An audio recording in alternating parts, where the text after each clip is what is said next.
Bonjour ou bonsoir à toutes et à tous. Faut-il maîtriser ses émotions? L'idée de réaliser une vidéo posant cette question m'est venue dernièrement après plusieurs discussions avec des chrétiens qui me semblent mal comprendre la pensée de l'apôtre Paul exprimée en Galates chapitre 5 verset 22 où il est écrit « Le fruit de l'esprit est amour, joie, paix, patience, bonté, bienveillance, fidélité, douceur, maîtrise de soi. » Et c'est sur cette dernière expression, maîtrise de soi, que portera donc mon propos. Je précise juste que la douceur et la maîtrise de soi passent au verset 23 dans certaines versions, donc ne soyez pas surpris si la versification de votre Bible ne correspond pas à ce que à la mienne. Donc j'indique Galates 5, 22, ça peut être Galates 5, 23 pour trouver cette expression maîtrise de soi. Chez Second, on trouve tempérance. Qu'est-ce que la maîtrise de soi? Donc le mot grec que l'on trouve dans le texte original du Nouveau Testament, c'est egkrateia, que l'on trouve dans d'autres textes grecs sous une forme plus facile à comprendre, enkratia. C'est tout de suite, vous l'avez remarqué, tout de suite beaucoup plus facile. En fait, on trouve kratia dans démocratia, la démocratie, terme qui indique que le peuple, le démos, a le pouvoir, kratia, la maîtrise de son destin. Et dans la tradition de la chrétienté orientale, on qualifie souvent le Christ de pantocrator, celui qui détient la maîtrise de toute chose. Et le préfixe en, comme la préposition française en, indique l'intérieur. Donc enkratia indique la maîtrise intérieure, le pouvoir exercé sur soi-même. Donc la traduction maîtrise de soi, utilisée par la Bible à la colombe, me semble la meilleure possible, une fois de plus. C'est souvent, en termes de traduction biblique, que c'est souvent la colombe qui fait mouche, si je puis dire. Donc selon l'interprétation courante, qui me semble inadéquate, la maîtrise de soi consisterait à maîtriser ses émotions. C'est une vision des choses qui était extrêmement fréquente. Et ce n'est pas ce que dit le texte de l'Épître aux Galates. Dans les 3 versets qui précèdent celui que nous avons lu, que nous venons de lire, donc en Galates chapitre 5, versets 19 à 21, Paul fait l'énumération effrayante de comportements incompatibles avec la vie chrétienne, avec la sanctification et le salut. Donc lisons ce que Paul dit. Donc il écrit plutôt « Les œuvres de la chair sont évidentes, c'est-à-dire inconduite, impureté, débauche, idolâtrie, magie, hostilité, discorde, jalousie, fureur, rivalité, division, parti pris, envie, ivrognerie, orgie et choses semblables. Je vous préviens, comme je l'ai déjà fait, ceux qui se livrent à de telles pratiques n'hériteront pas du royaume de Dieu. » Alors, Paul poursuit par le verset que nous avons lu. Mais le fruit de l'esprit est amour, joie, paix, patience, bonté, bienveillance, fidélité, douceur, maîtrise de soi. Tout est clair. Ici, l'enseignement de Paul porte sur la maîtrise des pulsions mauvaises pour se garder du péché et persévérer dans la sanctification. Or, prétendre que lutter contre le péché serait égal à lutter contre les émotions revient à confondre les émotions avec le péché, ce qui ne tient pas debout. Le christianisme ancien, je devrais dire la chrétienté ancienne, a beaucoup insisté sur la lutte contre le péché, en préconisant de maintenir la sainteté de nos bonnes pulsions et en luttant contre les dérives pécamineuses, et pécamineux ce qui est relatif au péché. C'est bien ces dérives que nous devons maîtriser. Cette conception de la lutte contre le péché me semble conforme à l'enseignement de Paul dans l'Épître aux Galates. Les pères grecs ont dénombré et nommé les 8 passions, les 8 maladies de l'âme qui nous poussent à mal agir et qu'il faut donc dominer pour ne pas pécher. Ces 8 passions, dans la tradition de la chrétienté orientale, sont la gourmandise, la luxure, c'est-à-dire un appétit sexuel débridé, l'avarice, la tristesse, l'acédie, que l'on pourrait définir comme le manque de goût, d'intérêt pour les choses spirituelles, la colère, la vaine gloire et l'orgueil. Le mot passion vient du grec pathos, qui désigne la souffrance, parfois même le supplice. C'est de là que vient le mot français passion, donc, au sens strict la passion de notre Seigneur Jésus, mais aussi, donc c'est souffrance, mais aussi par extension la passion amoureuse, ainsi que le verbe pâtir et le mot pathologie, terme savant, pour parler d'une maladie. Donc les 8 passions sont 8 tendances saines, saintes et naturelles de l'être humain qui sont dévoyées par le péché. La gourmandise en tant que telle n'est pas un péché, trouver du plaisir à manger quelque chose de bon, c'est bien, mais cela devient pécamineux lorsque ça conduit à la gloutonnerie, qui est un péché, une forme de débauche en tant que mauvais usage du corps. L'appétit sexuel, donné par Dieu pour la reproduction, mais aussi pour l'équilibre du couple et l'épanouissement de la personne, est dévoyé lorsqu'il pousse l'humanité à la débauche. La modestie est bonne et permet la générosité tant qu'elle ne se transforme pas en avarice. La tristesse est juste et sainte lorsqu'elle est déclenchée par la compassion face à une situation tragique, mais elle devient pécamineuse lorsque nous abandonnons l'espérance et que nous devons mettre en Dieu. Notre sainte conviction, fondée sur la révélation chrétienne que nous sommes sauvés par la foi et non par les œuvres, peut être dévoyée pour laisser place aux péchés graves que sont le laxisme et l'acédie. Il est sain, juste et bon de ressentir de la colère face à l'injustice, mais nous péchons lorsque nous donnons libre cours à notre colère dévoyée en cédant à la violence sous toutes ses formes. Notre recherche de donner gloire à Dieu change d'objet et devient un péché lorsque nous ne cherchons plus la gloire de Dieu mais la nôtre. Une grande qualité humaine, le sens de l'honneur et de la dignité, se transforme souvent, sous l'effet du péché, en orgueil. Nous voyons donc que les maladies spirituelles consistent à dévoyer les pulsions saintes en pulsions de péché. Au fil des siècles, on a de plus en plus confondu les passions avec les émotions. Et c'est là tout mon propos. Le mot émotion vient du latin ex motio qui indique un mouvement vers l'extérieur. Une émotion est une réaction affective brusque et momentanée, à en croire le dictionnaire de l'Académie française, une réaction affective brusque et momentanée. Nous sortons pour quelques instants de notre état psychologique habituel et normal, et la confusion est fréquente dans la chrétienté et en dehors de celle-ci, la confusion entre le péché et l'émotion. Donc il faudrait, pour être maître de soi-même, en fait, il faudrait maîtriser ses émotions et en éprouver le moins possible et surtout pas les montrer si d'aventure on en éprouvait. Dans les églises orthodoxes, on attend des prêtres et des moines qu'ils parlent peu et gardent leur calme en toutes circonstances. Dans la tradition catholique, on imagine mal un moine trop bavard ou une moniale qui ne serait pas souriante H24. Avoir une riche vie intérieure impliquerait nécessairement une parfaite stabilité d'humeur, donc incompatible avec l'émotivité. Dans le langage courant, on dit d'une personne qui garde son calme en toutes circonstances qu'elle est zen. Donc là, on sort de la chrétienté, puisque le zen est une branche du bouddhisme qui préconise une forme de méditation appelée zazen, qui est censée conduire à la stabilité intérieure. Alors, en 2014, j'ai écrit une prédication sur le fruit de l'esprit. Et donc j'abordais la maîtrise de soi, mais pas uniquement, sans insister autant que je suis en train de le faire. Mais pour justement ne pas faire dire au zen ce qu'il ne dit pas, je m'étais adressé à l'époque à l'ASI, Association Zen Internationale, branche française. Et donc je leur avais demandé ce qu'ils pensaient de tout ça et j'ai pas eu de réponse. Et là j'enregistre donc cette vidéo le 5 janvier 2019. Et j'ai à 2-3 jours essayé d'appeler Asie France et puis je ne suis arrivé à rien.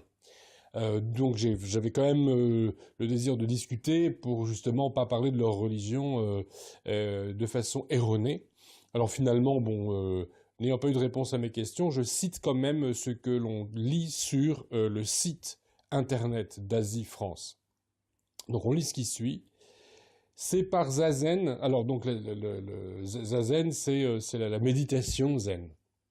C'est par Zazen que nous pouvons, aujourd'hui encore, faire l'expérience d'une vie pleine de sens, inscrite dans le moment présent et ouverte au changement naturel de l'existence.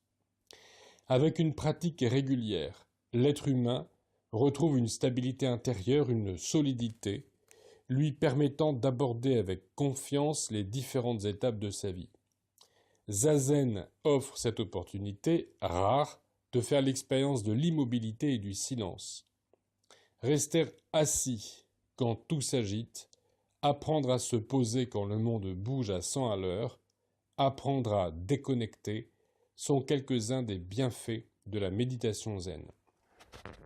Voilà, donc là, comme on dit, fin de citation.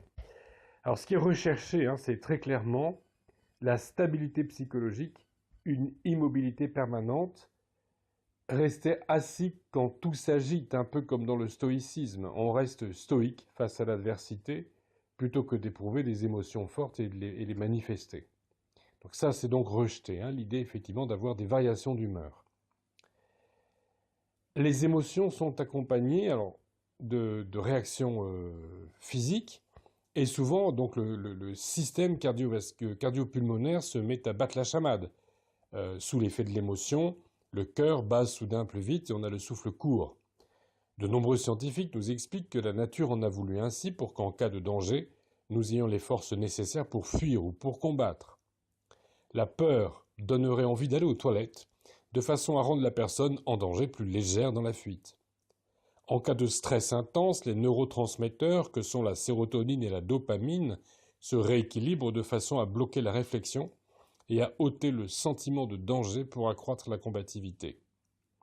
Donc, quand on stresse, on ne réfléchit plus. En gros, c'est ça que ça veut dire. Donc la nature, en fait, nous dit-on, nous a pourvu de ces réactions.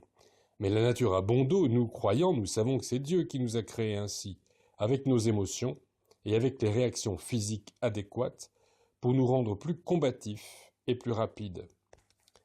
Les émotions et les réactions physiques qui s'en suivent naturellement ne sont donc pas des péchés, elles sont des dons de Dieu. Confondre les émotions avec le péché mène à faire culpabiliser les autres ou à culpabiliser soi-même de façon excessive. Il est normal de culpabiliser lorsque l'on est coupable. Je veux dire par là que lorsque je pêche, il est bon que j'en prenne conscience de façon à changer d'état d'esprit et par là même de comportement. En revanche, si je considère que les émotions doivent systématiquement être bridées et repoussées parce qu'elles seraient toujours pécamineuses, cela revient à dire que la tristesse, la déprime, la colère sont toujours des péchés. On impose donc à autrui, on s'impose à soi-même une double peine. Non seulement on est victime d'un malheur, d'une injustice ou d'un danger, mais en plus, il faudrait culpabiliser parce qu'on éprouve les émotions qui s'en suivent naturellement. Il n'est pas nécessaire de rechercher une stabilité psychique parfaite. Éprouver de la colère n'est pas nécessairement un péché. Jésus a manifesté colère et indignation, verbalement face aux pharisiens et physiquement face aux marchands du temple. Jésus a éprouvé et manifesté de l'exaspération face à l'incompréhension et à l'esprit parfois borné de ses disciples. Il a éprouvé une profonde tristesse et pleuré publiquement devant la tombe de Lazare. Il a été profondément angoissé au jardin de Gethsémane devant la perspective de son supplice et de la mort. Alors l'exemple vient de haut, n'est-ce pas? Alors moi-même, je me suis rendu compte assez tardivement, j'avais plus de 40 ans, que les êtres humains n'éprouvent pas les émotions de la même manière, tous. Ils les éprouvent plus ou moins souvent et de façon plus ou moins forte. Du même coup, je me suis rendu compte du fait que j'étais moi-même plus émotif que la plupart des gens. Comprendre que dans leur majorité, mes semblables éprouvent les émotions de façon plus rare et moins intense que moi fut une réelle surprise, de cela une dizaine d'années. Mon émotivité m'a forcé à travailler à la tempérance, comme le dit la traduction de Louis II, la fameuse maîtrise de soi de Galates 5, 22. J'éprouve facilement la colère, et malheureusement, j'ai mis longtemps à mettre un terme aux accès de fureur. je fais nettement la différence donc entre la colère et les excès de la colère éprouvée en tant qu'émotion et les accès de fureur dans le passage à l'acte.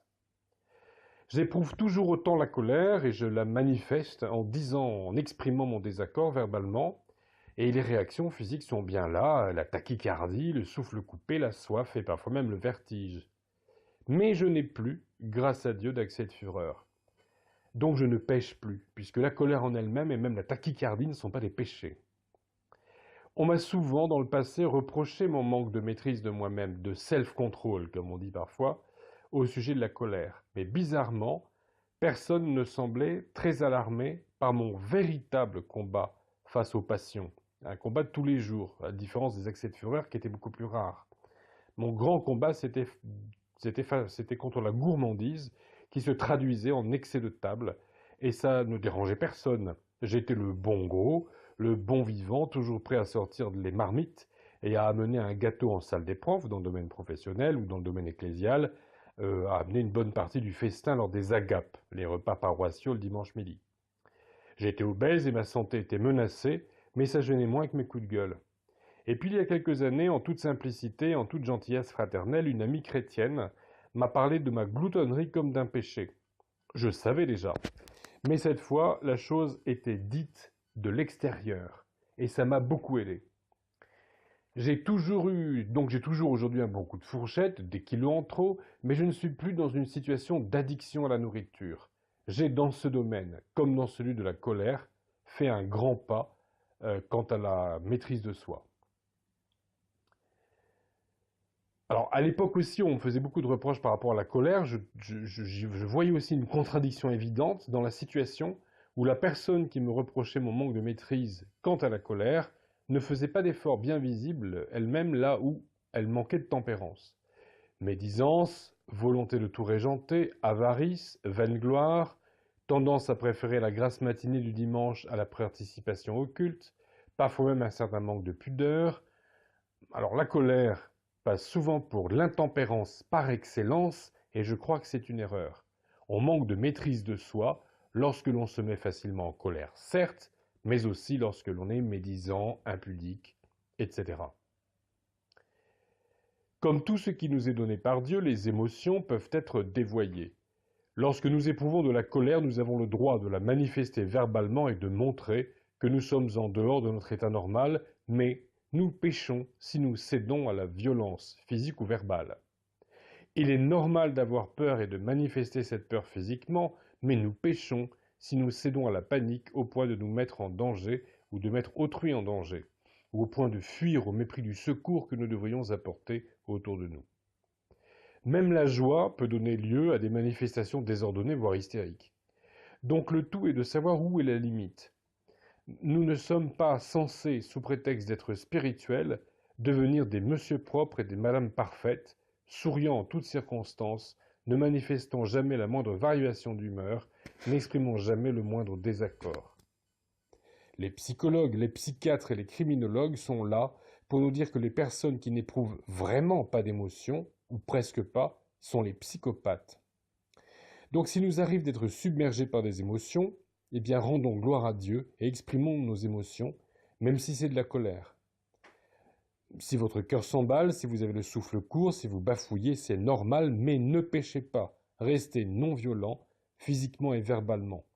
Vous éprouvez un stress hors du commun, vous avez la tête qui tourne, vos glandes salivaires cessent de fonctionner, et tout le monde, y compris Monsieur Propre et Madame Parfaite, voit que vous êtes hors de vous. Tout va bien, tant que vous gardez le contrôle de vous-même dans l'amour et la dignité. Dans les Béatitudes, texte magnifique de Matthieu 5, versets 3 à 11, Jésus évoque la conséquence d'une vie spirituelle authentique.